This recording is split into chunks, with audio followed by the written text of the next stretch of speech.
Isabella জড়িয়ে ধরল ওকে শক্ত করে। নিকোলাসের হৃদস্পন্দন শুনতে পাচ্ছে ও।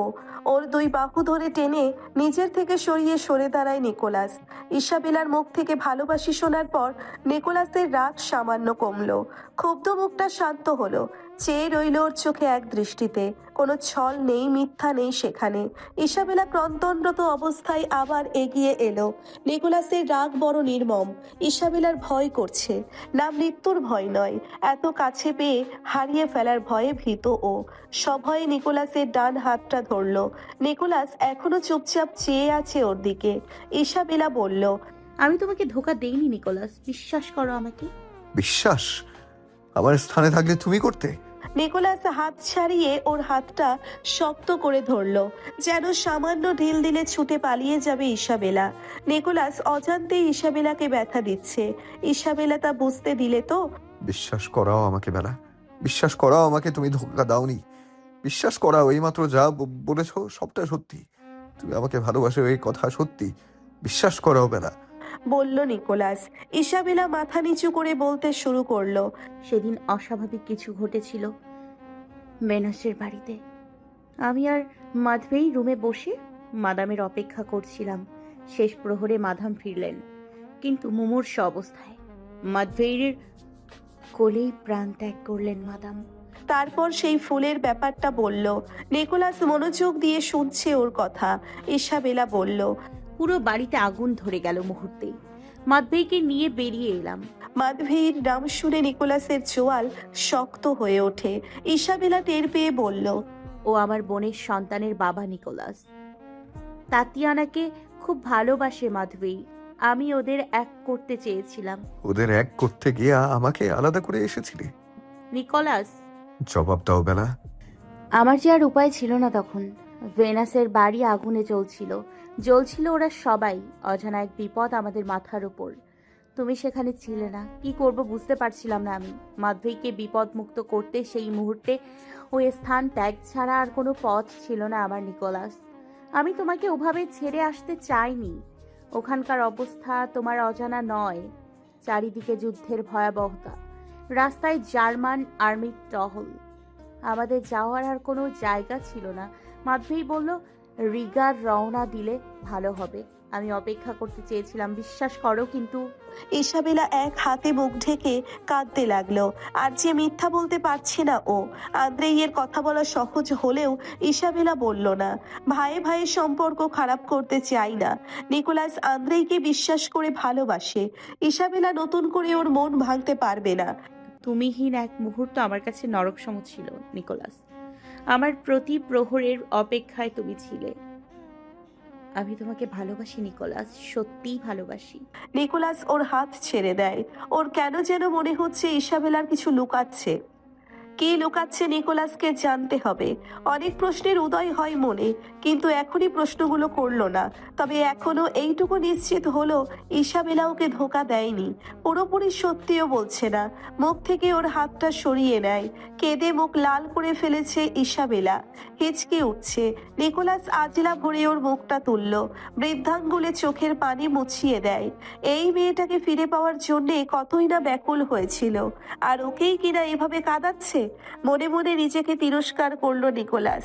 ইসাবেলা সম্মোহনী চোখে চেয়ে আছে। ধীরে ধীরে মুখটা কাছে আনলো। দুজোড়া ঠোঁটের মাঝে কিঞ্চিত দূরত্ব। ওইটুকু ঘুচাতে চাইলো ইসাবেলা। নিকোলাস হঠাৎই সরে দাঁড়ায়। ইসাবেলা এমনটা আশা করেনি। আহত মুখটা লজ্জায় নামিয়ে দিল। ছলছল করে উঠল চোখ। ভগ্ন কণ্ঠে বলল, তুমি এখন আর চাও না আমাকে নিকোলাস? নিকোলাস চুপচাপ ওকে দেখছে। এই তো একটু আগেও এই মেয়েটিকে ফিরে পাওয়ার জন্যে কতটা উদ্গ্রীব হয়েছিল, এখন কাছে পেয়ে বারবার দূরে ঠেলে দিচ্ছে। নিকোলাসের দৃষ্টি স্থির হয় ইসাবেলা কম্পিত ঠোঁটের ওপর। ইসাবেলার ঠোঁটের আহ্বান উপেক্ষা করা সহজ ছিল না ওর জন্য। ওইটুকু নিয়ন্ত্রণ ইসাবেলার ভালোর জন্য ছিল। রক্তাক্ত ঠোঁট কিংবা শ্বাসরুদ্ধকর পরিস্থিতিতে ফেলতে চায়নি বলেই নিজেকে নিয়ন্ত্রণ করেছে। এতদিনের বিরহ এবং ইসাবেলার ভালোবাসা প্রকাশের পর পর ওকে না ছুঁয়ে থাকা এক প্রকার টর্চার ছাড়া কিছু না। ইসাবেলা ফুলের ন্যায়, যাকে আদর আহ্লাদে যত্নে বড় কোমলভাবে ভালো না বাসলে বুঝি মূর্ছা যাবে, তাই কি হতে দিতে পারে নিকোলাস? অথচ বোকা মেয়েটি ভাবছে ওকে নিকোলাস চাই না। ওকে যে নিকোলাস কতটা চাই তা শীঘ্রই বুঝিয়ে দেবে। ইসাবেলা ওর জবাব না পেয়ে বলে, বুঝেছি। তোমার আর দোষ কি? এমন ভীরু দুর্বল মেয়েকে কেই বা চাইবে? যে সামান্যতেই হার মেনে পালিয়ে আসে তাকে না চাওয়াই উচিত। ভালোবাসার জন্য লড়তে না জানলে তার ভালোবাসা পাওয়ার অধিকার নেই। তোমাকে পাওয়ার অধিকার আমারও নেই। ইসাবেলা বহু কষ্টে কান্না সংবরণ করে। নিকোলাস ওর থুতনি তুলে বলল, খবরদার যদি বলেছ আমাকে পাওয়ার অধিকার তোমার নেই। আমি তোমার বেলা একান্তই তোমার। নিকোলাস ওকে বুকে জড়িয়ে নিল। ইসাবেলা পরম শান্তিতে ওর বুকে মাথা রাখে। আদ্রেই হেরে গেছে আজ। ইসাবেলা আবার ফিরে পেয়েছে নিকোলাসকে। ওর ভালোবাসা জয়ী হয়েছে আজ। এবার মৃত্যু ছাড়া আর কিছুতেই নিকোলাসের থেকে আলাদা হবে না ও। দুফোঁটা সুখের অশ্রু গড়িয়ে পড়ল চোখ দিয়ে। শুনতে পাচ্ছে নিকোলাসের হৃদস্পন্দন তীব্র গতিতে বাজছে। সেই সাথে তাল মিলিয়ে বেজে চলেছে ওর নিজের হৃদস্পন্দনও। হাত রাখলো নিকোলাসের বাপাসের বুকের ওপর। নিকোলাস, হুম? একটা চুমু খাবে? বলেই লজ্জায় আড়ষ্ট হয়ে উঠল। নিকোলাস মুচকি হেসে বলল, না। লজ্জা এবার অভিমানে রূপ নিল। হঠাৎ কাজিনের ডাকে চমকে ওঠে ইসাবেলা। ভুলেই গিয়েছিল ওদের কথা। তাড়াতাড়ি নিকোলাসের কাছ থেকে সরে দাঁড়ায়। ওর সমবয়সী কাজিন কৌতূহলে চেয়ে আছে ওদের দিকে। মেয়েটির পাশে দাঁড়ানো ওর ছোট ভাই। অচেনা পুরুষকে জড়িয়ে ধরতে দেখে ছেলেটি ইসাবেলার নাম ধরে ডেকেছে। নিকোলাস মুখ নামিয়ে আনলো ওর কানের কাছে। এবার বলো, চুমু খাবো? ইসাবেলা লাফ দিয়ে দূরে সরে গেল। না না না। ঠোঁটের উপর হাত চেপে ধরে সজোরে মাথা নাড়াতে হো হো করে হেসে উঠল নিকোলাস। লজ্জায় অধোমদন হয়ে যায় ইসাবেলা। নিকোলাস হাসি থামিয়ে কপালে চুমু দিয়ে বলল, যাও, রাতে দেখা করতে আসবো। এক চোখ টিপে মুচকি হাসতে হাসতে গাড়ির দিকে চলে গেল নিকোলাস। গাড়িতে ওঠার আগে আরেকবার ইসাবেলার দিকে তাকায়। ইসাবেলা লাজুক মুখে হাসলো। গাড়ি দৃষ্টিসীমার আড়াল না হওয়া পর্যন্ত সেখানেই ঠায় দাঁড়িয়ে রইল ও। যুবকটি কে? জানতে চাইল ওর কাজিন। ইসাবেলার ঠোঁটের কোণে তখনও লেগে আছে প্রসন্ন হাসি। ও বলল, তোমার দুলাভাই। হুম, না মানে আমার পরিচিত একজন। পরিচিত না, পরম আপনজন। আর হ্যাঁ, প্রথমটা কিন্তু শুনেছি আমি। তোমার শ্রবণ শক্তি খুব প্রখর। কাজিনদের শ্রবণ শক্তি এত প্রখর হওয়া উচিত না। ইসাবেলা মেয়েটির কানের কাছে মুখ এনে আচমকা উচ্চস্বরে গান শুরু করে দেয়। ইসাবেল, ঈশ্বরের দোহাই, এত জোরে গান গাওয়া বন্ধ করো। হাই, আমার শ্রবণ শক্তি। মেয়েটি দুহাতে কান বন্ধ করে ওকে থামাতে ব্যর্থ হয়ে বাড়ির দিকে দৌড়তে লাগলো। ইসাবেলাকে বহুদিন পর এমন পাগলামি করতে দেখে ভীষণ অবাক হয়েছে ও। ইসাবেলা কিন্তু ওর পিছু ছাড়লো না। মেয়েটির দুই ভাই এই দৃশ্য দেখে ভারী মজা পায়। হেসে গড়াগড়ি খায় ওরা। কবি হরিশ বলেছেন, যে লোভী সে সর্বদা অভাবী থাকে। লোভার মনে হচ্ছে রিচার্ড ঠিক তেমনই একজন লোভী ব্যক্তি। ক্ষমতার লোভ যাকে নীচ করে ছেড়েছে। এই অভাব পূরণে আশপাশের সবটা গ্রাস করতে শুরু করেছেন তিনি। ক্ষমতার লোভে একদিন পিশাচ হতে বাঁধেনি। শুধু নিজে নয়, আপন পরিবারকেও সেই পথে টেনেছেন। স্বার্থের কাছে সম্পর্ক যেন তুচ্ছ তার কাছে। আপনার মধ্যে সন্তান বাৎসল্যের ন্যূনতম ছিটে ফোটাও কি অবশিষ্ট নেই বাবা? কি করে পারলেন এমনটা করতে? কি করে পারলাম? রিচার্ড মেয়ের দিকে রেগে তাকান, তারপর বলেন, নিকোলাস যেভাবে আমাকে সিংহাসনচ্যুত করতে পেরেছে সেভাবে পেরেছি। আন্দ্রেই যেভাবে আমাকে অমান্য করে বারবার অসম্মান করেছে সেভাবে করেছি, এবং বেশ করেছি করে। ও, তবে এসব আপনার প্রতিশোধ? প্রতিশোধ? রিচার্ডের ক্রূর হাসি লোভার দৃষ্টি এড়ালো না। ভুরু কুচকাতেই রিচার্ড গম্ভীর মুখে প্রসঙ্গ এড়িয়ে গেলেন। আমার অনেক কাজ রয়েছে, যাও এখন। তোমার মতো অপদার্থের সাথে কথা বলে আমার মূল্যবান সময়টুকু নষ্ট করতে চাই না আমি। অপদার্থ? হ্যাঁ, তাই তো আমি। তবুও তো ভালো, এই অপদার্থ আপনজনের পিঠে ছুরিকাঘাত করার কথা ভাবে না। আপনার কাছে ভালো ব্যবহার কখনো আশা করি না। জানি সবার দ্বারা সব হয় না। নোভা, তুমি ভুলে যাচ্ছ আমি তোমার পিতা। আর আপনি মনে রেখেছেন? লজ্জা করে না? বিবেকে বাধে না সন্তানের ক্ষতির চিন্তা করেন পিতা হয়ে? ক্ষমতার লোভে নিকোলাসকে পশু করে ছেড়েছেন। আন্দ্রেই ভুল করেছে। পিতা হিসেবে ভুল শুধরে দেওয়া উচিত আপনার। তা না করে কি করলেন? নিকোলাসকে রিগা পাঠিয়েছেন আন্দ্রেইকে ওর চাকে খাড়াত করতে। ভাইয়ে ভাইয়ে শত্রুতার সূত্রপাত করে নিজের স্বার্থ উদ্ধার করতে চান? আমি থাকতে তা কোনোদিন হবে না। কি করবে? হ্যাঁ, এতক্ষণে হয়তো সব জেনেও গেছে নিকোলাস। আন্দ্রের কঠিন শাস্তি দেখা এখন সময়ের অপেক্ষা মাত্র। জানো তো প্রতারকদের কতটা ঘৃণা করে নিকোলাস। ঠাট্টার সুরে হাসলেন রিচার্ড। নোভা পিতার দিকে ঘৃণিত চোখে চেয়ে বলল, নিজেকে আপনার মেয়ে ভাবতে লজ্জা হয় আমার। তাহলে ভেবো না। এখন যাও, যাও আমার সামনে থেকে, যাও বলছি। চেঁচিয়ে ওঠেন রিচার্ড। নোভা রাগে ফুঁসতে ফুঁসতে পিতার রুম থেকে অদৃশ্য হয়ে গেল। রিচার্ড নিজের স্টাডি টেবিলের সামনে চেয়ারটিতে গিয়ে বসলো। ড্রয়ার খুলে নতুন একটা চিঠি বের করলেন। খামের ওপরে শুকনো গোলাপের চিত্র আঁকা। খামটার মুখ খুলে বের করে আনলেন চিঠি। পড়া শেষ করে মুচকে হাসেন। নোভালির কণ্ঠ নকল করে বলেন, আমি থাকতে তা কোনোদিন হবে না। নিজ কণ্ঠে বলেন, বেচারি বোকা মেয়ে আমার। তুমি থাকলে তো আমাকে বাবা বলতে আর তোমার লজ্জা হবে না, কারণ নরকে তুমি এক্ষুনি যাবে, এমনকি একাই যাবে। উঠে দাঁড়িয়ে অদৃশ্য হয়ে যান। একটু পর তাকে দেখা যায় নিকোলাসের কক্ষের ভেতর, ওর বড় পোর্ট্রেটের সামনে। ছবির নিকোলাসের পরনে রাজকীয় পোশাক, কোমরে তলোয়ার, চোখ মুখে রাজা সুলভ দম্ভ। এই সাজ একদিন রিচার্ডের ছিল। রিচার্ডের ঘাড় উঁচু হয় ওর মুখের দিকে তাকাতেই। নিকোলাসের ঠোঁটের কোণে রহস্যময় ক্ষীণ হাসি। এই হাসি ওর ক্রূরতার চিহ্ন। এই হাসিতেও বোঝায় ওকে হারানো নিছক বোকার কল্পনা। নিকোলাসের এই অহং ভেঙে দিতে চায় রিচার্ড। ওর ছবির দিকে তাকিয়ে অস্বাভাবিক হয়ে ওঠে তার মুখ। দাঁতে দাঁত পিষে বলেন, নিকো, মাই ডিয়ার সান, হ্যাঁ তুমি আমারই ছেলে। বহু আগেই তা প্রমাণ করেছো। মনে আছে না সেদিনের কথা? হ্যাঁ, আহা, তোমার কোমল পবিত্র হাতে ম্যাক্সের সন্তান এবং সন্তানের মায়ের রক্ত লেগেছে। আমি কিন্তু আশা করেছিলাম ম্যাক্সকেও তুমি মারবে, মারলে না। আমি তোমার পিতা, কিন্তু ভালোবাসলে পিতৃত্বের স্বীকৃতি দিলে না। কিনা ওই ওই নিকড়াটাকে, হ্যাঁ, তোমার মা আর তুমি অন্যায় করেছিলে আমার সাথে। তোমরা আমার ম্যাক্সকে কি করে তোমাদের অধিকার করতে দেই? ওকে আমি ঘৃণা করি, আর তোমরা কিনা আমাকে ত্যাগ করে ওকে গ্রহণ করলে। তোমার মা তোমাকে ভীতু বানিয়ে রেখেছিল। আমার কারণে নিজের আসল সত্তাকে খুঁজে পেয়েছিলে। কত কি দিয়েছিলাম তোমাকে, ধন দৌলত, আরাম আয়েশ আর নারী। অথচ অথচ তুমি আমার সাথে বেইমানি করলে। আমার এত ত্যাগ স্বপ্ন ভেঙে চুরমার করতে তোমার হাত কাঁপলো না? 100 বছর কারাগারে বন্দি রেখেছিলে, 100 বছর। আমি তোমাকে ছাড়বো না নিকোলাস। আমার সব কিছু আমি ফিরিয়ে দেবো ওই 100 বছরের যন্ত্রণাময় দিন। অপেক্ষা করো মাই ডিয়ার সান, অপেক্ষা করো। নোভা দরজার আড়ালে দাঁড়িয়ে পিতার সব কথা শুনল। ওর মন বলছে রিচার্ড আবারও খারাপ কিছু ঘটাতে চলেছে, যেমনটি সে ঘটিয়েছিল বহু বছর পূর্বে। নিকোলাস প্রথম থেকে এমন নির্দয় নিষ্ঠুর ছিল না।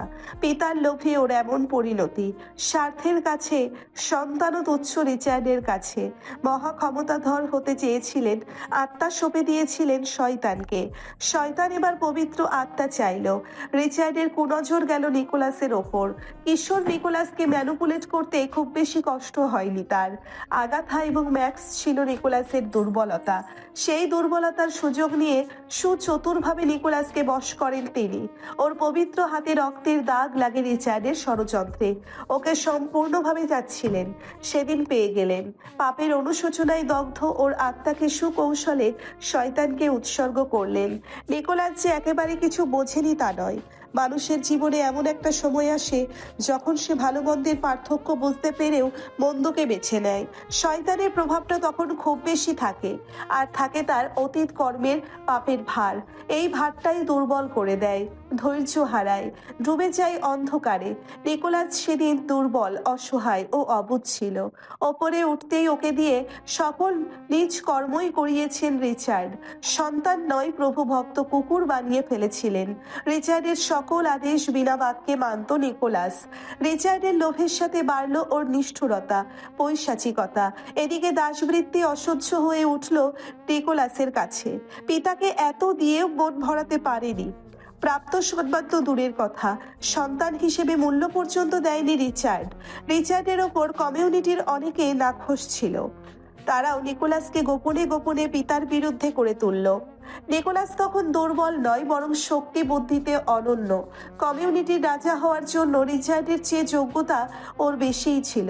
তবে কেন ও দুর্বল রাজার দাসবৃত্তি করবে? অহংকারে লাগলো এবার।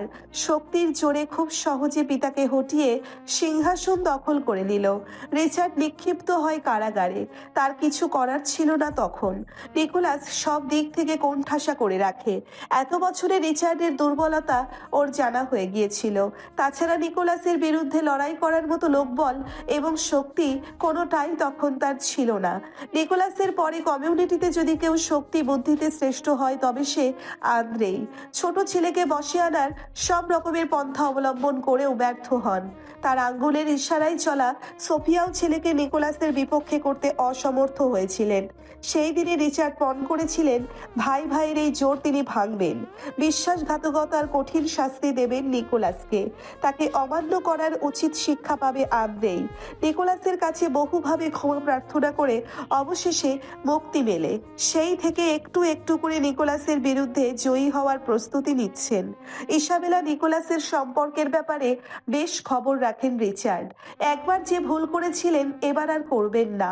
প্রতিপক্ষের প্রতি পদক্ষেপের খবর তিনি নখদর্পণে রাখেন এখন। শক্তিতে না পারেন, অন্য যে কোনোভাবেই হোক সিংহাসন তার ফেরত চায়। নিকোলাসকে রিগা পাঠানো তার পরিকল্পনার অংশ। এক ঢিলে দুই পাখি মারবেন তিনি এবার। ড্যামিয়ান রিগাতে নেই। এবারও ভুল খবর দেওয়া হয়েছে নিকোলাসকে। এত সহজে রিচার্ডের কথা মেনে এখানে আসা উচিত হয়নি। এখানে না এলে ইসাবেলাকে পেত কি করে? রিচার্ডের ওপর রাগটা পড়ে যায়। ইসাবেলার মুখটা চোখের সামনে ভেসে উঠতে শুধু ড্যামিয়ান কেন, পৃথিবীর সব যেন ভুলে যায়। আমি তোমাকে ভালোবাসি নিকোলাস, খুব ভালোবাসি। ইসাবেলার সেদিনের সেই ভালোবাসা প্রকাশ আজও নিকোলাসকে রোমাঞ্চিত করে। দীর্ঘ হাসি দেখা দেয় ঠোঁটে। নিকোলাস এখনো নিজের মনের কথা ওকে বলেনি। না, আজ আর দ্বিধাদ্বন্দ্ব নেই মনে। ইসাবেলাকে ভালোবাসে সে কথা বলতেও সংকোচ নেই। উপযুক্ত সুযোগটা পায়নি ভালোবাসি বলার। মাত্র কয়েক মিনিটের জন্যে সেদিন রাতে দেখা হয়েছিল ওর সাথে। একে অপরকে বাহুবন্ধনে জড়িয়ে দীর্ঘ বিরহের যতটা ভুলতেই ব্যস্ত ছিল। যখন তখনই ইসাবেলার কাজিনের গলা শুনে আলাদা হয়ে যায়। না চাইতেও ইসাবেলাকে নিকোলাসের কাছ থেকে বিদায় নিতে হয়েছিল সেই রাতে। মুখটা বিষণ্ণ হয়ে ওঠে ইসাবেলার। চোখ ছলছল করছিল। ভীষণ খারাপ লাগছিল নিকোলাসের।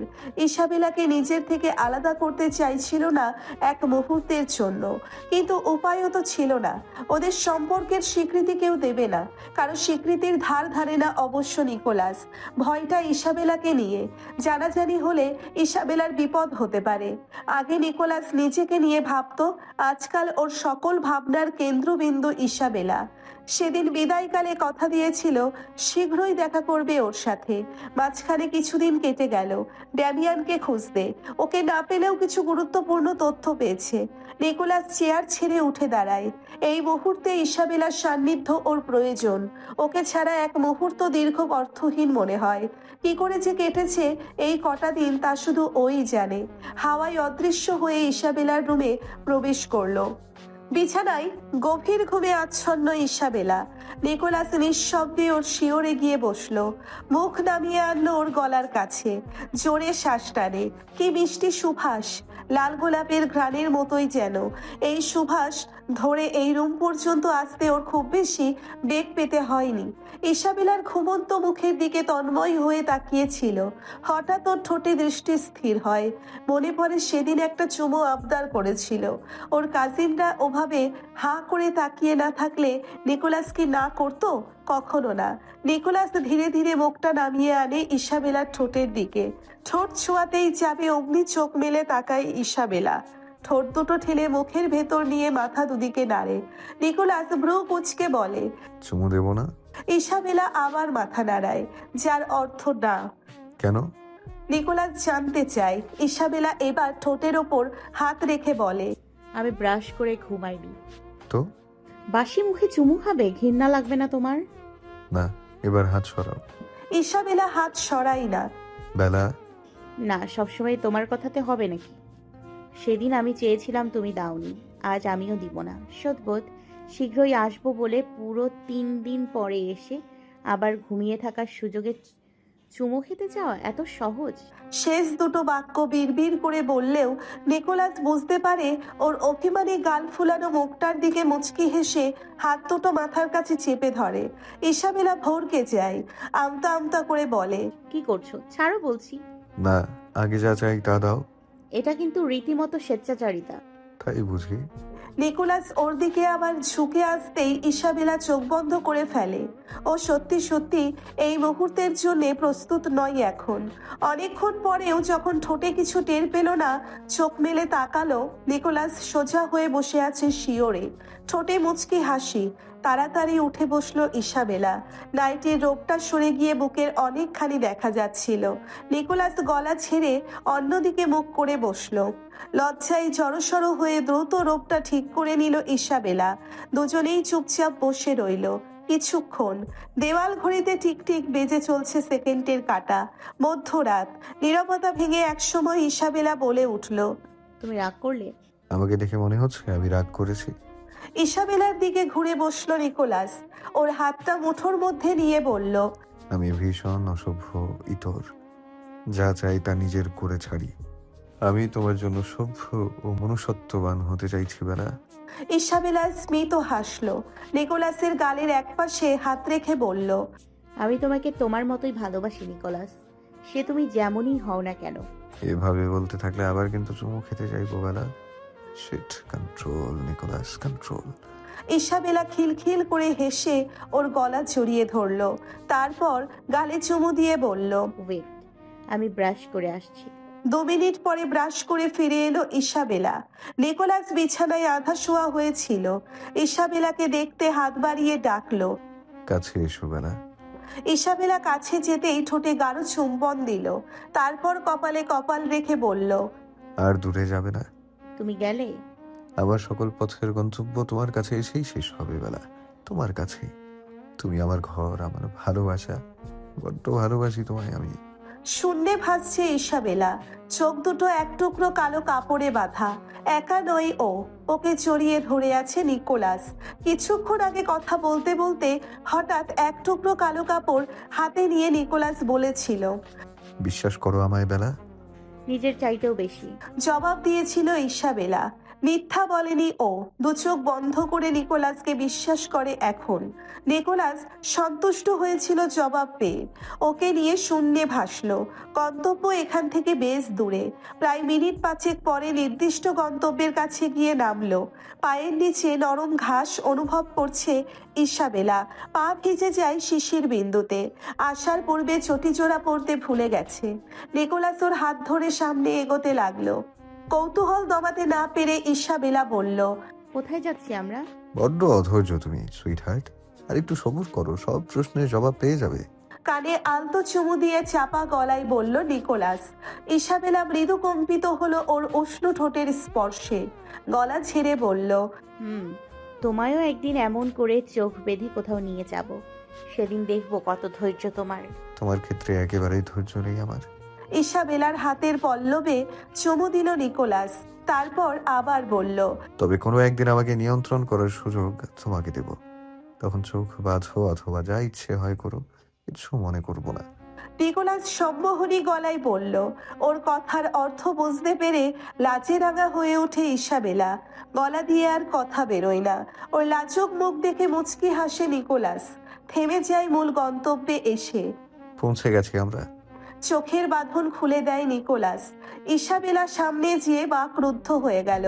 সরু এক ঝিরির পাশের ঘন সবুজে ঘাসে আচ্ছাদিত সমতলে দাঁড়িয়ে আছে ওরা। শুধু এদিককার ঘাসগুলো শুকনো। সামনে কাঠপুড়ে আগুন জ্বলছে। একটু দূরে তাঁবু টাঙানো। তাঁবুর সামনে সাদা চাদর বিছানো। তার উপরে সাজানো আছে চিজ বোর্ড ফুল এবং পাশে রাখা বাস্কেটে কুকিজ, শ্যাম্পেইন। শুক্লপক্ষের চাঁদের আলো নিকোলাসের এই রোমান্টিক প্রয়াসকে আরো খানিক সফল করেছে। এই ছোটবেলা থেকে ইসাবেলা এমন একটা পিকনিক ডেটের স্বপ্ন দেখেছে। একসময় মনকে বুঝিয়েছিল সবার সব স্বপ্ন পূরণ হয় না। মনের গোপনে লুকিয়ে থাকা স্বপ্নটা নিকোলাস পূরণ করবে ওর কল্পনাতেও আসেনি। খুশিতে ইসাবেলার চোখ ছলছল করে ওঠে। নিকোলাসের দিকে তাকালো। বেশ নার্ভাস দেখাচ্ছে ওকে। ইসাবেলার দিকে সরাসরি তাকাচ্ছে না। ঘাড়ে হাত নেড়ে বলল, তুমি আমার জীবনের প্রথম ভালোবাসা বেলা। এর আগে প্রেম কিংবা ডেট কোনোটাই করা হয়নি, এই বিষয়ে অভিজ্ঞতা একেবারেই নেই। কিন্তু আমি চাই তোমার সাথে সবকিছু উপলব্ধি করতে, সকল অনুভূতি ভাগ করে নিতে চাই তোমার সাথে। এই যে সব আয়োজন করেছি, সবটাই নিজের ধারণা থেকে। মন বলছিল তোমার পছন্দ হবে। ইসাবেলা আচমকা ওর গলা জড়িয়ে ধরে বুকে মুখ লুকিয়ে ফুপিয়ে ওঠে। বুদ্ধু, শুধু পছন্দ হয়েছে? তোমার মতোই তোমার ধারণার প্রেমে পড়েছি আমি। ভালোবাসি তোমাকে, খুব খুব ভালোবাসি। নিকোলাস স্বস্তির নিঃশ্বাস ছাড়ে, শক্ত করে জড়িয়ে নিল ইসাবেলাকে। ওর মাথার একপাশের স্কার্ফের ওপর চুমু দিয়ে বলল, ভালোবাসি, ভালোবাসি এবং ভালোবাসি। কাপড়ের ওপরে বসলো মুখোমুখি দুজন। ইসাবেলার দৃষ্টি প্রথমে গেল ফুলদানিতে। ডেইজি, আপেল ব্লুজুম, রেড টিউলিপ ও রেড রোজের গুচ্ছ না ছুঁয়ে পারল না। নাকের কাছে এনে সুভাষ নিল। এরপরে চোখ গেল সামনের চিজ বোর্ডের ওপরে। চিজ, বেরি, সসেস, ড্রাই ফ্রুট, অলিভ, চাটনি ও আপেল দিয়ে সাজানো বোর্ডটি। ইসাবেলা ওখান থেকে একটা বেরি টুক করে মুখে দিয়ে হেসে তাকালো নিকোলাসের দিকে, আর একটা তুলে নিয়ে বলল, খাবে? নিকোলাস মুচকি হেসে মাথা দুদিকে নাড়ায়। পাশের বাস্কেট থেকে শ্যাম্পেইনের বোতল হাতে ছিপি খুলে ওয়াইন গ্লাসে ঢাললো, এগিয়ে দিল ইসাবেলার দিকে। তারপর নিজের জন্য একটা গ্লাস ভরে সামনে এগিয়ে বলে, চিয়ার্স, আমাদের প্রথম ডেটের জন্য। ইসাবেলা নিজের হাতের গ্লাসটা নিকোলাসের গ্লাসে লাগিয়ে একই কথা বলল। আগেও ইসাবেলা শ্যাম্পেইন পান করেছে, কিন্তু আজকেরটা যেন ভিন্ন রকম। এর স্বাদ অনন্য। শুধু এই শ্যাম্পেইন কেন, এখানে যা আছে সব অন্যরকম। এই রাতের প্রকৃতিও আলাদা, শিহরণ জাগানো, হৃদয় দোলা দিয়ে যাওয়া এক রাত। শীত আসন্ন, রাত বাড়তেই ঠান্ডার প্রকোপ বাড়তে লাগলো। হাঁটু সমান চকলেট কালার ফ্রক আর ওপরে পাতলা একটা সোয়েটার জড়ানোর ইসাবেলার গায়ে। রাতের হিম বাতাস কাঁপিয়ে দেয় ওকে। নিকোলাস উঠে দাঁড়ালো, হাত বাড়িয়ে বলল, ওঠো। ইসাবেলা ওর হাত ধরে উঠে দাঁড়ায়। নিকোলাসের ঠোঁটের কোণে সারাক্ষণ লেগে আছে ক্ষীণ সম্মোহনী হাসি। এই সুদর্শন যুবকের রূপে বারবার মুগ্ধ হয় ইসাবেলা। এত দেখেও যেন মন ভরে না। নিকোলাস ওকে নিয়ে এলো তাঁবুর ভেতরে, বিছানা পাতা সেখানে। আজ কি আমরা এখানে থাকবো? বলল ইসাবেলা। নিকোলাস এখনো ওর হাত ধরে আছে। যদি তোমার আপত্তি না থাকে। আমার আপত্তি নেই, তোমার সাথে পৃথিবীর যে কোনোখানে থাকতে পারবো আমি। নিকোলাসের বুকে মাথা রাখলো, হাতটা ওর হাতের ওপর। নিকোলাস সেটাতে চুম্বন করে। দুজনে কম্বল জড়িয়ে শুয়ে পড়লো পাশাপাশি। নিকোলাসের গলায় মুখ গুজে আছে ইসাবেলা। ওর মাথার স্কার্ফ আস্তে আস্তে খুলে ফেললো নিকোলাস। চুলে হাত বুলাতে লাগলো। এক সময় বলল, বেলা, ঘুমিয়ে পড়েছো? নাক ঘষলো ওর গলায় ইসাবেলা। নিকোলাস একটু যেন কেঁপে ওঠে, গলা ঝেড়ে বলে, কাল আমাকে জার্মানি ফিরতে হবে। আমি। ওর কথা শেষ না হতেই তড়াক করে উঠে বসে ইসাবেলা। তুমি আমাকে ছেড়ে চলে যাবে নিকোলাস? আতঙ্কে ওর চোখে। অবধ শিশুর মতো ঠোঁট ফুলিয়ে ফেললো। নিকোলাস ধীরে ধীরে উঠে বসলো, দুহাতে বুকে টেনে নিয়ে বলল, কে বলেছে ছেড়ে যাচ্ছি? তুমিই তো বললে জার্মানি ফিরতে হবে। ফিরতে হবে মানে একেবারে ছেড়ে যাওয়া না, পাগলি মেয়ে। আবার আসবো আমি। বলেছিলাম না, আমি যত দূরেই যাই গন্তব্য তোমার কাছে। ইসাবেলা এবার সমস্ত শক্তি দিয়ে জড়িয়ে ধরে ওকে, গলা ধরে আসে।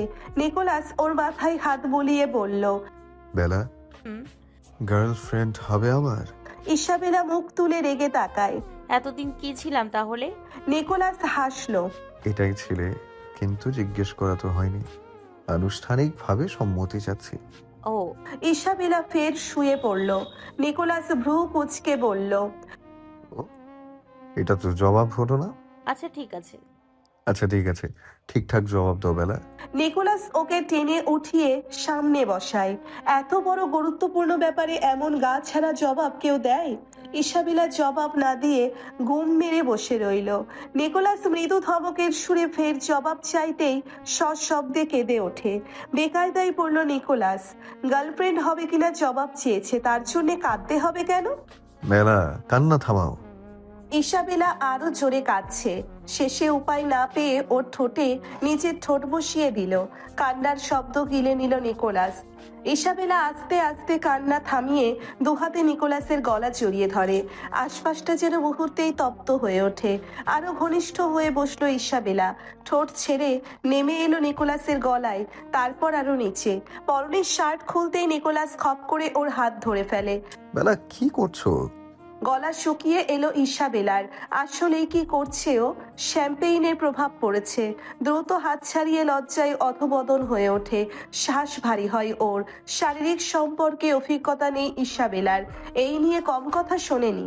নিজের শরীর নিয়েও হীনমন্যতায় ভুগেছে সবসময়। আজ তবে কি হলো? ও কি তৈরি শারীরিক সম্পর্ক করতে? নিকোলাসের জন্য তৈরিও? মায়ের কথা মনে পড়লো তখনই। মা বলেছিলেন, বেলা, তোমার শরীর মন্দির সম।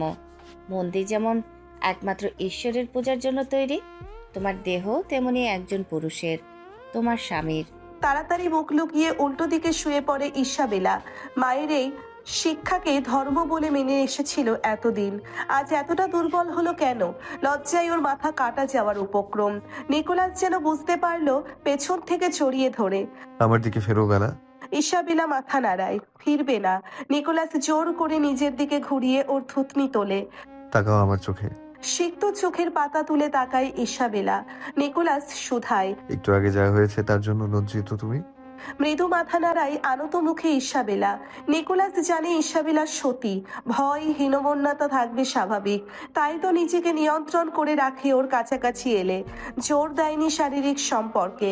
সহজ হলে আপনাতেই সব হবে। আজ হঠাৎ ওর এমন বোল্ডনেস ওকে বিস্মিত করে। ইসাবেলা এখনো তৈরি নয় ওর জন্য। ওকে ওর চেয়ে ভালো জানে নিকোলাস। ঝোঁকের বশে কিছু করে ইসাবেলা অনুশোচনা করুক, নিকোলাস চাই না সেটা। থামিয়ে দিয়েছিল সেজন্য। ও যে সঠিক কাজ করেছিল তার প্রমাণ ইসাবেলার এখনকার আচরণ। ওর চোখে মুখে পাপবোধ ফুটে উঠেছে। সতী বলে শারীরিক সম্পর্কে ভয় লজ্জা থাকতেই পারে, কিন্তু পাপবোধ কেন থাকবে? ও কি সম্পূর্ণভাবে নিকোলাসকে চায় না? পিশাচ বলে ওর দেহকে ঘৃণা করে? চোয়াল শক্ত হয়ে উঠল নিকোলাসের। কেন? জানতে চাইল নিকোলাস। নিজের মায়ের শিক্ষা ধীরে ওর সামনে প্রকাশ করে ইসাবেলা। স্বামী ভিন্ন কাউকে দেহ সমর্পণ করবে না বলে প্রতিজ্ঞা করেছিল চার্চে গিয়ে। আজ তা ভঙ্গ করতে যাচ্ছিল বলে অনুতাপের শেষ রইল না। তাহলে তুমি আমাকে চাও না? নিকোলাসের প্রশ্নে চমকে তাকায়, ঢোক গিলে বলে, চাই, তোমাকেই চাই, কিন্তু কিন্তু এভাবে নয়, তাই তো? ফের মাথা নাড়ায় ইসাবেলা। আজ এই ঘটনা ওকে বুঝিয়ে দিয়েছে নিকোলাসকে ও কতটা চায়। কিন্তু ধর্ম বিসর্জন দিয়ে চাইতে গেলেই যে থমকে যায় বিবেকের দংশনে। নিকোলাস নিশ্চয়ই এমন মেয়েকে চাইবে না, অপেক্ষা করবে না বিয়ে পর্যন্ত। আদবিকে বিয়ে করতে চাইও, অবিশ্বাসীও। বিয়ে নামক সামাজিক ধর্মীয় বন্ধনে বাধ্যে ঘোর আপত্তি করবে। কেন ভাবিনি এই কথাগুলো আগে ইসাবেলা? এখন কি হবে? কি করে এগোবে এই সম্পর্ক? এই সম্পর্কের ভবিষ্যৎই বা কি? ইসাবেলা সরাসরি তাকায় নিকোলাসের দিকে। গভীর ভাবনায় ডুবে আছে ও। ও কি ইসাবেলার মতোই ভাবছে? দুজনের দৃষ্টি তখনই এক হলো। মুখে না বললেও ওরা যেন পরস্পরের মনের কথা বুঝে নিল। কেউ আর কোনো কথা বলল না। কঠিন নীরবতা নামলো চারপাশে। অদূরে হায়েনার ডাক শোনা যাচ্ছে, মাঝে মাঝে গুলির শব্দ। হিটলার চুক্তি ভঙ্গ করে রাশিয়া দখলের প্ল্যান কষেছে। কয়েকটি শহর ইতিমধ্যে দখলে নিয়েছে। ওদের অতর্কিত আক্রমণে জোসেফ স্ট্যালিন খানিকটা ভড়কে গেছেন। তার সৈন্যরা সুবিধা করে উঠতে পারছে না হিটলারের সৈন্যদের সাথে। হিটলারকে বিশ্বাস করা ভুল ছিল। সেই ভুলের মাসুল গুনছেন এখন তিনি। হিটলারের প্রতি পূর্ণ সমর্থন ছিল নিকোলাসের। ও দেশের উপর কর্তৃত্ব করবে, আর ওর উপর করবে নিকোলাস। তারপর একে একে পৃথিবীর সমস্ত দেশের উপর আধিপত্য গড়ে তুলবে। সেসব দেশের প্রধানরা হবে ওর হাতের পুতুল। এমনিই পরিকল্পনা করে এসেছিল এতদিন, কিন্তু ইদানিং ও বদলে যাচ্ছে। শুধু ও নয়, ওর চিন্তা ভাবনা মন মানসিকতাও বদলে যাচ্ছে। এর কারণ ইসাবেলা। ইসাবেলা ছাড়া আর কিছুতে ওর মন লাগে না। ক্ষমতার লোভ এখন আর আগের মতো ওকে আকর্ষণ করে না। মানুষ থাকতে কৈশোরে একটা সুখী পরিবারের স্বপ্ন দেখত। মা, ম্যাক্স ও নোভা ছাড়াও একজন সঙ্গিনীকে কল্পনা করত সেই পরিবারে। যদিও কাউকে তখনও মনে ধরেনি, কিন্তু মনে মনে একজনের ছবি আঁকত। ঠিক ওর মায়ের মতো কোমল সরল একজন ওর জীবনে আসবে। আহামরি সুন্দর না হোক, ওকে ভীষণ ভালোবাসবে, পাশে থাকবে বিশ্বস্ততার সাথে, যাকে একসময় বিয়ে করবে, সন্তান হবে, একসাথে বৃদ্ধ হবে দুজন, হাতে হাত রেখে শেষ নিঃশ্বাস ত্যাগ করবে। জীবনের বুঝি অন্য ভাবনা ছিল, অতি সাধারণ সেই চাওয়াটুকুও অপূর্ণ রয়ে যায়। মায়ের দেখানো পৃথিবী পাল্টে দেয় ওর পিতা। চোখের নিমেষে ভয়ঙ্কর নির্মমতার কালো ছায়া ওকে গ্রাস করে ফেলে। ভেঙে চুরমার হয়ে যায় সব স্বপ্ন। পাপের নরকে বিসর্জন দেয় নিজের আত্মাকে। অন্তঃসার শূন্য নিকোলাস, ওর আত্মার দখল শয়তানের মুষ্টির ভেতর। আত্মা ছাড়া মানুষ হওয়া যায় না। সামাজিকতা কেবল মানুষকেই মানায়। এই সমাজে নিকোলাস এখন বেমানান। ইসাবেলার মতো একজন ছিল মানুষ নিকোলাসের স্বপ্নের সঙ্গিনী। এখন এই নিকোলাসেরও বড্ড অসময়ে স্বপ্ন পূরণ হয়েছে। ভবিষ্যৎ না ভেবেই এতদূর এগিয়েছে ওরা, এতদূর যে এখন আর পেছন ফেরার সুযোগ নেই। বাহুর ওপর ইসাবেলা হাত রাখতেই চমকে ওঠে নিকোলাস। আমাদের সম্পর্কের ভবিষ্যৎ কি নিকোলাস? আমি জানি না বেলা, হতাশ গলায় বলল। আমাদের সম্পর্কে নিশ্চিত কোনো ভবিষ্যৎ আমার জানা নেই। আমার ভয় হয় একদিন না আমার কারণে তোমাকে সব হারাতে হয়, ধর্ম, সমাজ, পরিবার, হয়তো জীবনও। আমি সত্যি মন থেকে তা চাই না। একটু আগে জানতে চেয়েছিলাম তুমি আমার গার্লফ্রেন্ড হবে কিনা। এই অল্প সময়ের ব্যবধানে সব কেমন বদলে গেল। এখন বলতে বাধ্য হচ্ছি, আমাকে ছাড়াই তুমি হয়তো ভালো থাকবে। আর তুমি? আমাকে ছাড়া তুমি ভালো থাকবে? নিকোলাস কথা বলে না। ইসাবেলা কাছে এলো, গালের একপাশে হাত রেখে বলল। ছেড়ে যাওয়ার কথা বলো না আমাকে নিকোলাস। আমি বোধহয় মরেই যাব তোমার বিরহে এবার। আমিও বেলা, তুমি না আমিও ধ্বংস হয়ে যাব। তাহলে আর ছেড়ে যাওয়ার কথা বলবো না আমরা। ওয়াদা করো, সামনে যত বাধা আসুক একে অপরের হাত ছাড়বো না। ওয়াদা, তুমি আমার, তোমার হৃদয় আমার, আমার বেলাতেও একই কথা। পরস্পরকে আঁকড়ে ধরে ওরা। খানিক পরে ইসাবেলা বলল। আবার কবে ফিরবে? সপ্তাহ খানেকের পরে। নিকোলাস, হুম? আমি তোমাকে চাই সম্পূর্ণভাবে। নিকোলাস ওর মুখ দুহাতের মাঝে তুলে চোখে চোখ রাখলো। ইসাবেলা মন থেকেই কথাগুলো বলেছে। ওর চোখের চাহনিতে সেই আকাঙ্ক্ষা স্পষ্ট। ঈশ্বরকে দেয়া তোমার প্রতিজ্ঞার কি হবে? আমি পরে তোমার মাঝে অনুশোচনা দেখতে পারবো না বেলা। তবে কি পুরোপুরি তোমাকে পাবো না আমি? আমাকে পেতে ইচ্ছে করে না তোমার? তুমি ধারণাও করতে পারবে না কতটা চাই তোমাকে। কিন্তু আমার চাওয়া পূরণ করতে তোমাকে পাপী হতে দেই কি করে? একটু সময় দাও, কথা দিচ্ছি সব ঠিক করে দেব। আমি তুমি শীঘ্রই পুরোপুরি এক হব। আমাদের মাঝে না থাকবে শারীরিক দূরত্ব, আর না এমনি দূরত্ব। ইসাবেলা নিরাশ মুখে তাঁবুর ওপরে শূন্য চোখে চেয়ে আছে। জীবনটা জটিল কেন? যা চাই কেন সহজে মেলে না? ঈশ্বরের কাছে করা প্রতিজ্ঞা ভঙ্গ করলে পাপ হবে। ইসাবেলা বরাবরই পাপ করতে ভয় পেয়েছে, কিন্তু আজ এই ক্ষণে পাপের ভয়ের চেয়ে বড় ভয় নিকোলাসকে হারিয়ে ফেলার। এই শারীরিক দূরত্ব পাচ্ছে নিকোলাসকে ওর থেকে আরো দূর করে না দেয়। তুমি বড্ড বেশি ভাবছো বেলা। বলেছি তো সব ঠিক করব আমি। বিশ্বাস হয় না আমাকে? বলল নিকোলাস। খুব হয়, কিন্তু নিকোলাস বাকি কথা বলার জন্য ওর ঠোঁট দুটোকে সুযোগ দিল না। বাইরে চলতে থাকা আগুন নিভে গেল ধীরে ধীরে। জ্যোৎস্না স্নাত রাতটা ক্রমশ গাঢ় হয়। দুজনের হৃদস্পন্দনের শব্দ আর ঘাসে শিশির পড়ার টুপটাপ শব্দ মিলেমিশে একাকার এই নিশুতিতে। জার্মান সৈন্যরা রিগার পার্শ্ববর্তী শহর দখলে নিয়েছে। যে কোনো সময় রিগা আক্রমণ করবে ওরা। অনেকেই বাড়ি ছেড়ে নিরাপদ স্থানে চলে গেছে। ওলেগ অ্যালেক্সিক সপরিবারে এই শহর ছাড়ার সিদ্ধান্ত নিয়েছেন। এখানে এক মুহূর্ত আর নিরাপদ নয়। কিন্তু সমস্যা হলো এতগুলো মানুষ নিয়ে যাবেন কোথায়? বরাবরের মতো এবারও তাকে চিন্তামুক্ত করলেন আন্না মেরিও। মস্কোতে তার বাবার পৈতৃক ভিটা, সেখানেই সপরিবারে উঠবেন বলে জানালেন আন্না মেরিও। তার বাবা এখনো বেঁচে আছেন। ভাইরাও কম ভালোবাসে না। কতদিন সেখানে যাওয়া হয় না। সবাইকে দেখলে খুশিই হবে তারা। সুতরাং সিদ্ধান্ত নেন আগামী পরশু সকালেই মস্কোর উদ্দেশ্যে রওনা হবে সকালে। খবরটা বাড়ির সব সদস্যের কানে পৌঁছিয়েছে। নিজেদের বাড়ি ছেড়ে আশ্রয়ে থাকতে যেতে কারই বা আনন্দ হয়? তবুও জীবন বাঁচাতে কত কি করতে হয় মানুষকে। বাড়ির সবাই যখন গোছগাছ করতে ব্যস্ত, তখন ইসাবেলা সবার অলক্ষ্যে বাড়ি থেকে বেরিয়ে এলো। পুকুরের পাশ ঘেঁষে ঝোপঝাড় পেরিয়ে ইটের রাস্তায় উঠল। কিছু দূর হাঁটলেই পুরনো গির্জা, গির্জার পেছনে কবরস্থান। নিকোলাস বলেছে 1 সপ্তাহ পর আবার আসবে রাশিয়া। এসে যদি ইসাবেলাকে এখানে না পায় কি হবে তখন? ওকে ছাড়া এক মুহূর্তও ভালো লাগছে না ইসাবেলার। নিকোলাস যেন সাথে করে ওর মন আত্মা সব নিয়ে গেছে। এই এখানে আছে ওর বিরহ কাতর দেহটা কেবল, তাতে আনন্দ নেই, সুখ নেই, সব যেন বিশ্বাস শূন্য।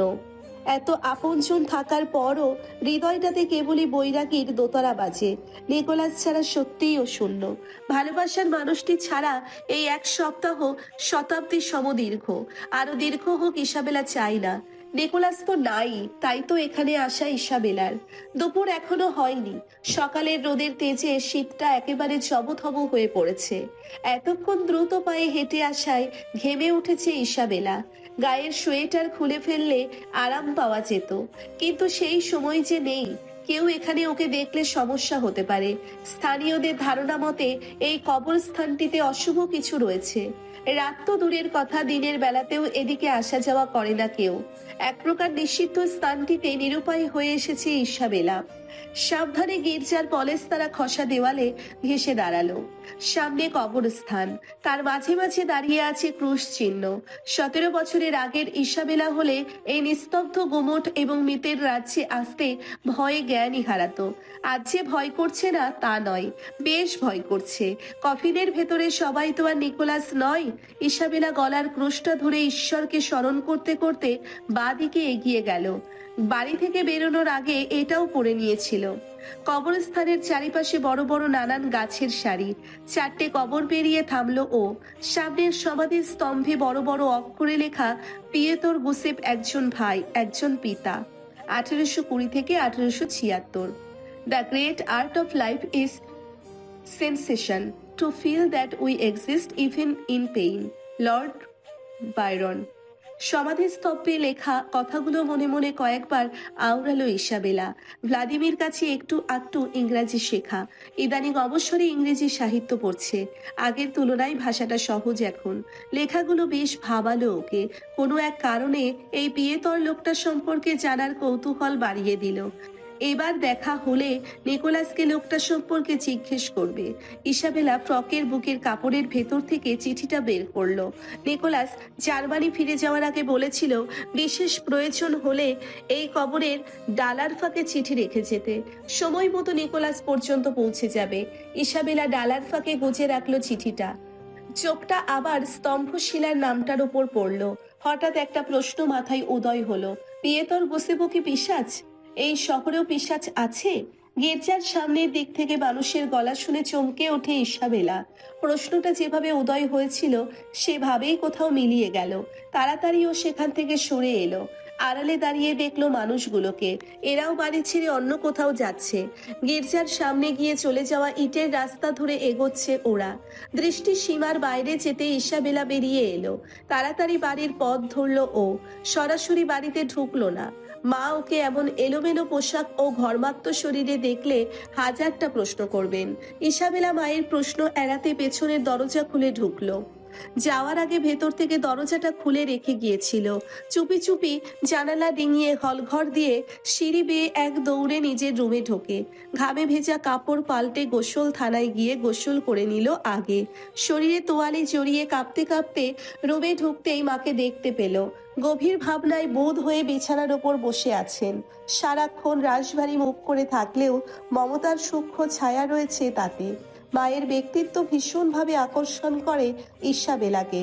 এই বয়সে এসেও তিনি যেমন স্মার্ট তেমনি সুন্দরী।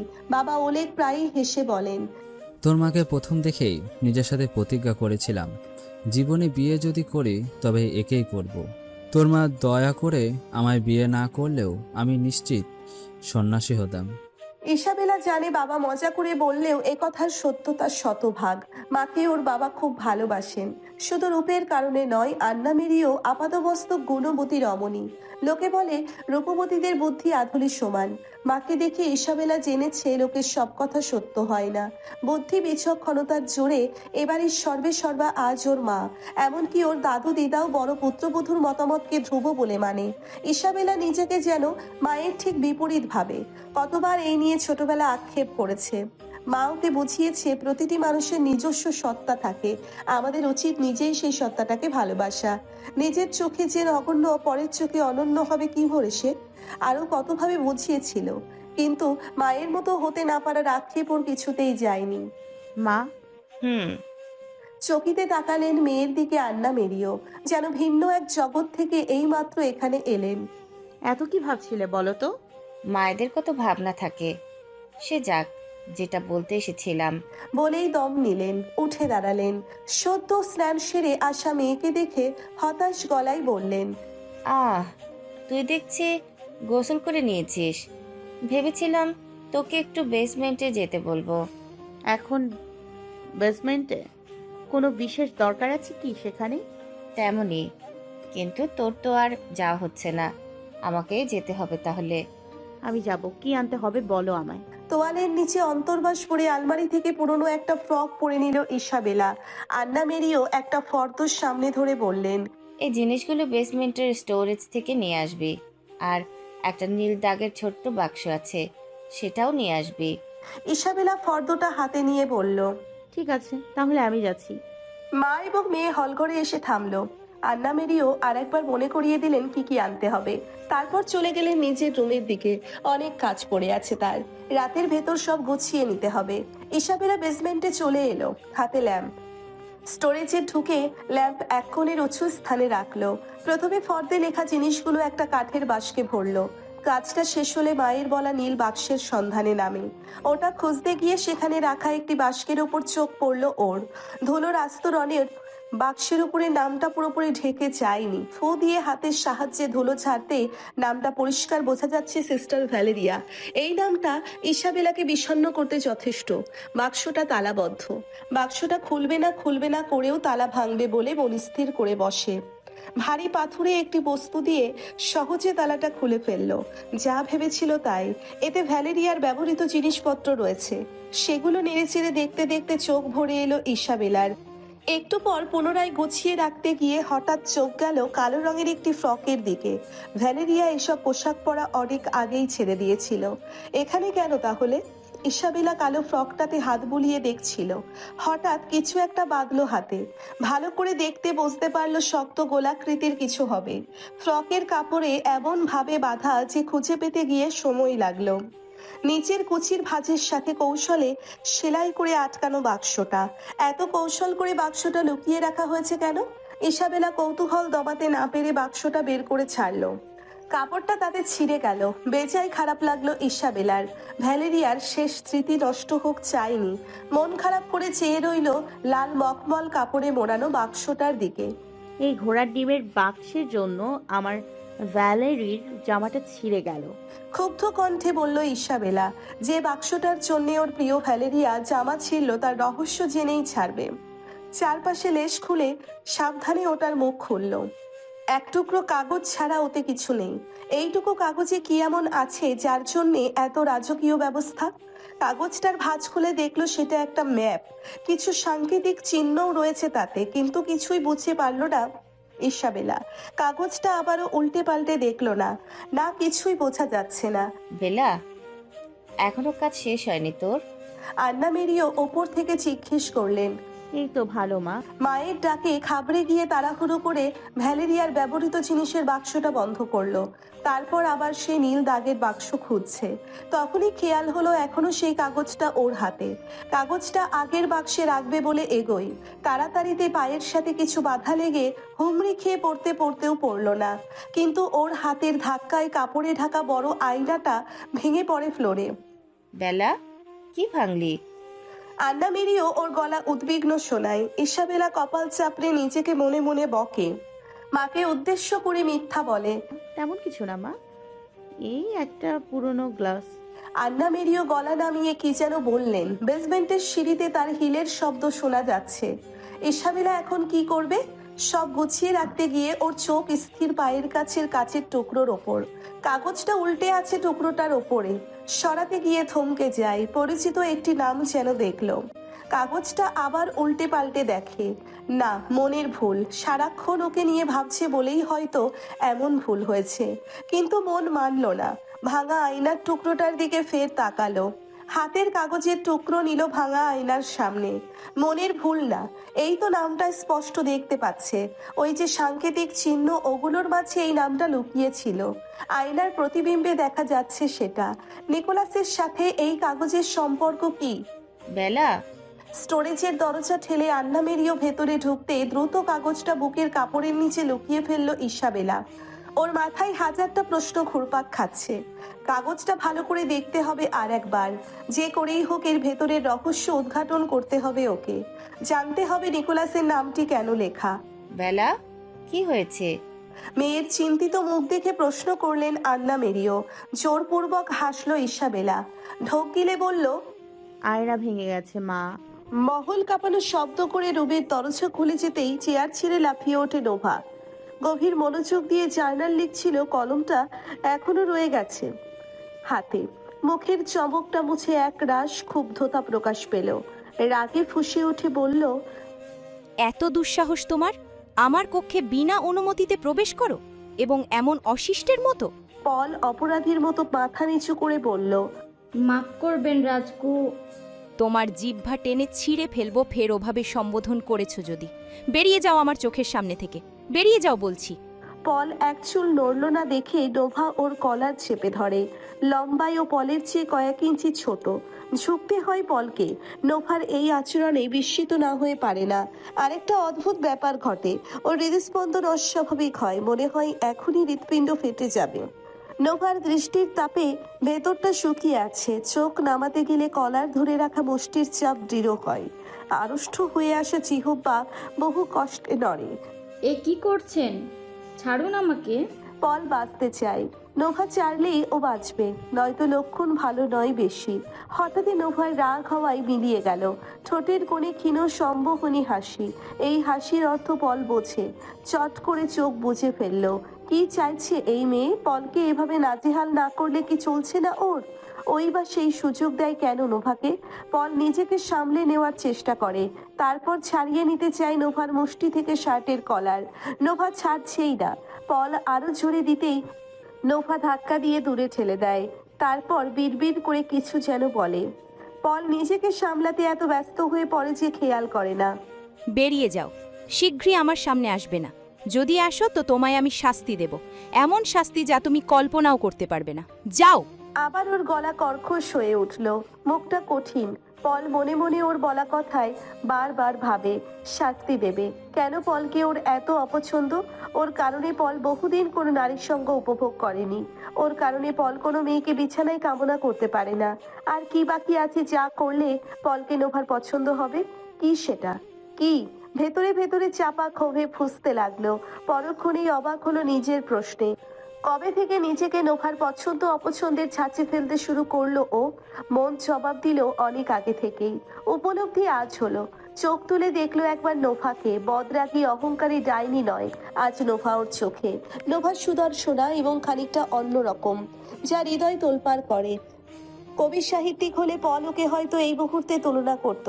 ভোরের শিশির বিন্দু আবার গহীন অরণ্যে ফোটা ভীষণ সুগন্ধি মনোমুগ্ধকর এক জংলি ফুলের সাথে।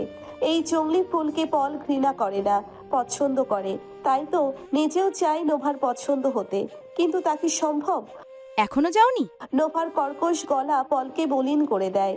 নিজের প্রশ্নের জবাবে নিজেই যেন মনে মনে বলে, এই জন্মে তোমার পছন্দ হয়ে ওঠা হবে না জংলি ফুল। এই ভাবনা কেন যেন বিপস করে তুলেছে। পল, মনিব আপনাকে সাথে নিয়ে যেতে বলেছে। পলের নিস্পৃহ গলার স্বরে গাঢ় চোখে তাকায় নোভা। পল দরজার দিকে ঘুরে দাঁড়ায়। কেন যেন নোভার দৃষ্টির তাপ অসহ্য হয়ে ওঠে। তখনই টেবিলের ওপরে রাখা নোভার জার্নালটাতে চোখ পড়ল।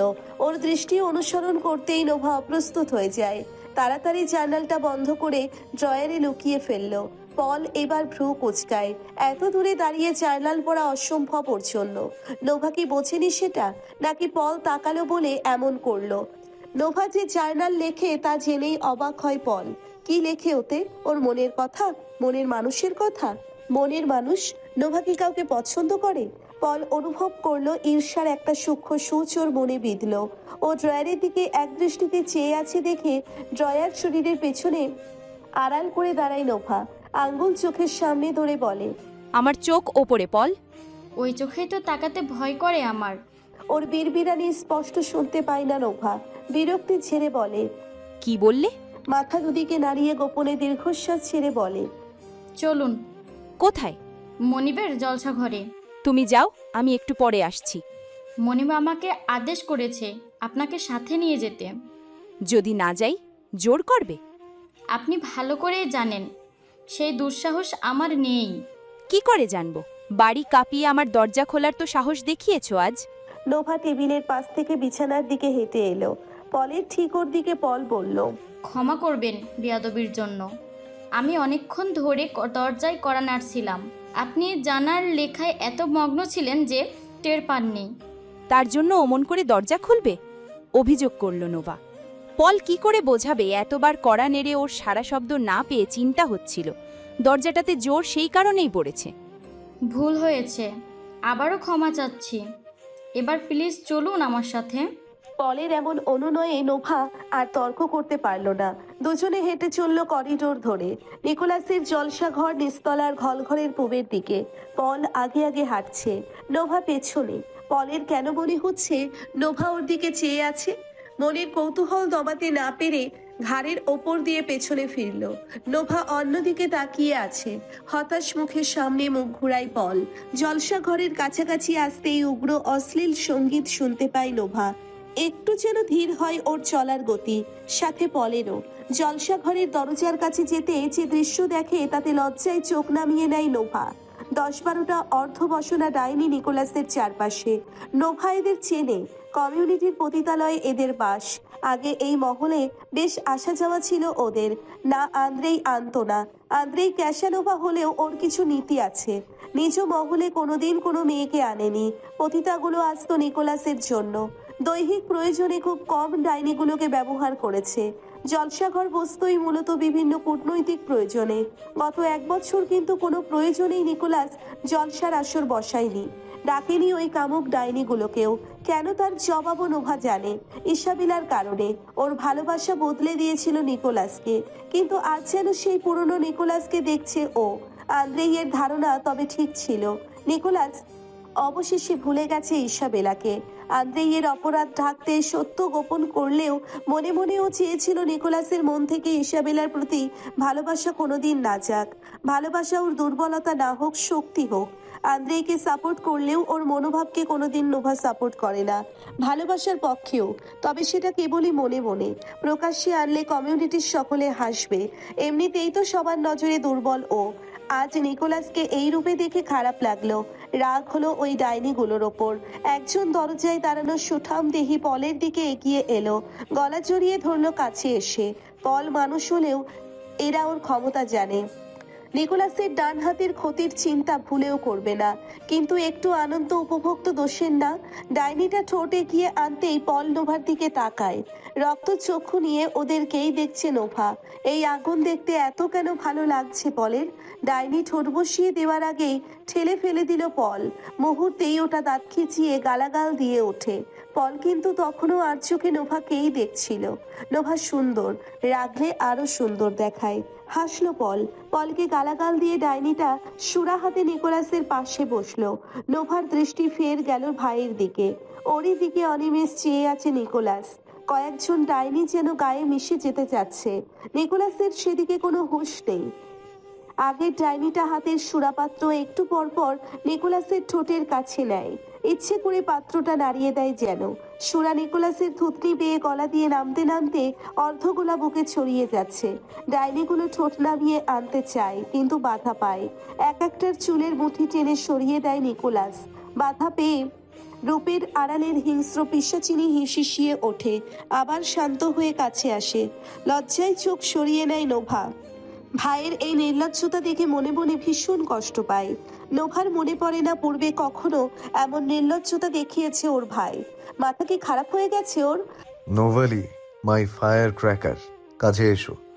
ছোটবেলায় এই উপমানে ম্যাক্স বাবাও নিকোলাস নোভাকে ডাকতো। পিশাচ হওয়ার পর খুব কম ডেকেছে এই নামে। যতবার ডেকেছে আবেগতাড়িত হয়েছে নোভা। কিন্তু ওই ডাইনিগুলো ওর সকল আবেগ ধূলিসাৎ করে দিয়েছে। রাগ প্রকাশে ভাই বোন কেউ কারো চেয়ে কম নয়। ভাইয়ের নির্লজ্জতাকে কটাক্ষ করে বলল, এখানে দাঁড়িয়েই বেশ দেখছি। বিশ্বাস করো, বমির উদ্রেক হচ্ছে তোমাকে দেখে। আমাকে এই নোংরামি দেখানোর জন্যই এনেছো? এত অধঃপতন হয়েছে তোমার? অধঃপতন? আমি আরো ভাবলাম মুভ অন করেছি দেখে খুশি হবে। এটাই তো চাচ্ছিলে তোমরা, বিশেষ করে তুমি এবং আন্দ্রি। তাহলে রেগে যাচ্ছ কেন? খুশি হওনি ইজাবেলার মৃত্যুর শোক কাটিয়ে উঠেছি আমি? শেষ কথা নোভাকে চুপ করিয়ে দেয়। ভাইয়ের দিকে ভালো করে তাকাই এবার। নিকোলাসের ঠোঁটে সেই চিরচেনা ক্রূর হাসি। ও কি কিছু টের পেয়েছে? গলা শুকিয়ে আসে নোভার। পল চুপচাপ ভাই বোনকে দেখছে। মনিবকেও খুব ভালো করে চেনে। যতই নিচ করুক, বোনের সামনে এমন বেলাল্লাপনা করার মতে ভিন কাজ আগে করেনি। আজ কেন করলো তবে? সামনাসামনি এই প্রশ্ন করার সাহস পলের নেই, কিন্তু এটা জানে যে কারণ ছাড়া এত নিচ কাজ ওর মনিব কোনো দিন করবে না। মনিবের গত কয়েকদিনের কর্মকাণ্ড ভাবতে লাগলো, তাতে যদি কোনো ক্লু পাওয়া যেত। রাশিয়াতে ইসাবেলাকে জীবিত পাওয়া অপ্রত্যাশিত ছিল ওদের দুইজনের জন্য। ইসাবেলা নিজের বেঁচে থাকার যে ঘটনা বলেছিল পল শুনেছে, পুরোপুরি যে বিশ্বাস করেছে তা নয়। ইসাবেলা গুছিয়ে মিথ্যা বলতে পারে না, সহজেই মিথ্যাটা ধরা যায়। নিকোলাস সেই মিথ্যার আড়ালের সত্যিটা জানতে উদগ্রীব। জার্মানি ফেরার পর পলকে নিষেধ করেছে ইসাবেলার ব্যাপারে মুখ খুলতে। তারপর ও যায় দাদমের কাছে। দাদম এখানকার কালো জাদুর সম্রাজ্ঞী। নিকোলাসের সাথে ওর পুরনো সখ্যতা। সেখানে গিয়ে দুজনের মধ্যে কি কথাবার্তা হয়েছে পল জানে না। এই পর্যন্ত যাওয়ার অনুমতি ওর নেই। এখন হঠাৎ মনে হলো ইসাবেলার ওই মিথ্যা আড়ালে ঢাকা সত্যের সাথে নোভার কোনো সম্পর্ক নেই তো। উদ্বিগ্ন হয়ে তাকালো নোভার দিকে। নোভার স্নায়ুযুদ্ধ স্পষ্ট প্রকাশ পাচ্ছে ওর মুখে। পল এবার নিশ্চিত নোভা কিছু করেছে। ভীষণ চিন্তা হতে লাগলো ওর জন্য। নিকোলাসের গলা শুনে দুজনেই চমকে তাকায়। উঠে দাঁড়িয়েছে নিকোলাসকে।